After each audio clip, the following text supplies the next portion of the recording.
This is a message from the Tri-County Emergency Management Authority in cooperation with the National Broadcast Safety Bureau. Please remain indoors and listen carefully. This transmission is not a test. Repeat, this is not a test. The following message contains instructions that may affect your safety. Failure to comply may result in irreversible consequences. At 6:31 a.m. this morning, the voice of a local radio host on WEXR 102.7 FM was reported to have shifted mid-sentence during a live broadcast. The alteration was subtle at first, an unfamiliar inflection, a delay between words. Listeners described the host's voice as suddenly hollow, slightly slowed, and not coming from her mouth anymore. She continued to read the morning weather as if nothing had changed, but her voice didn't sound like her. It didn't sound like anyone.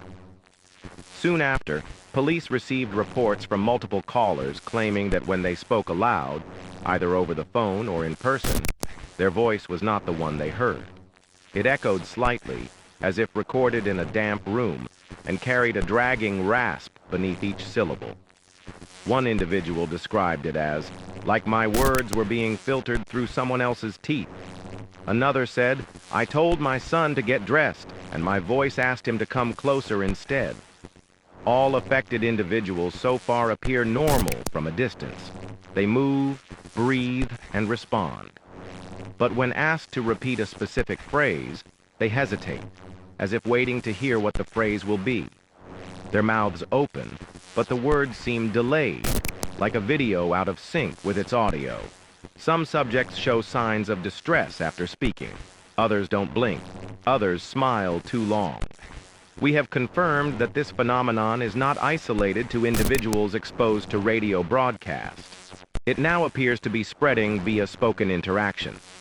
Authorities suspect the initial incident on WEXR acted as a kind of carrier signal, a vocal pattern that, once heard, teaches the voice how to mimic yours. You are not immune. If you've had a conversation today and noticed anything unusual about your tone, timbre, or delay in hearing yourself, you may already be affected. We are now urging all citizens to avoid verbal communication until further notice. Do not speak, even in private. Use written notes or gestures to communicate. If you must speak, record yourself and play it back. If the recording does not match what you remember saying, do not speak again. If your voice continues without you, do not respond to it. Reports from St. Elric's Medical Center describe one patient who kept speaking after death. Flatlined for 6 minutes, but her mouth moved. Her voice, still whispering in that damp, dragging tone, kept repeating, I like this one better.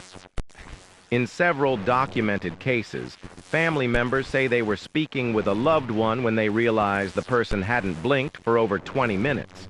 When prompted, the affected individual simply said, I'm practicing. One father, when asked why his voice sounded strange, responded with a smile that did not end. I've always sounded like this. You're just now noticing. There is no known cure at this time. Those afflicted may not even realize they've changed. Some never speak again. Some speak constantly, reciting phrases in a voice that sounds eerily similar, but never quite right. We will end this transmission shortly. Before we do, please write down the following verification phrase and speak it aloud into a recording device. I speak only with my voice. I speak only for myself. If what you hear does not match what you expect, stop speaking immediately. This will be our last audio broadcast until further notice. If this message begins to repeat in a different tone, or if the words begin to change, turn off your device. Do not listen. Do not engage. You spoke, but it wasn't your voice, and now it knows how to use yours. End transmission.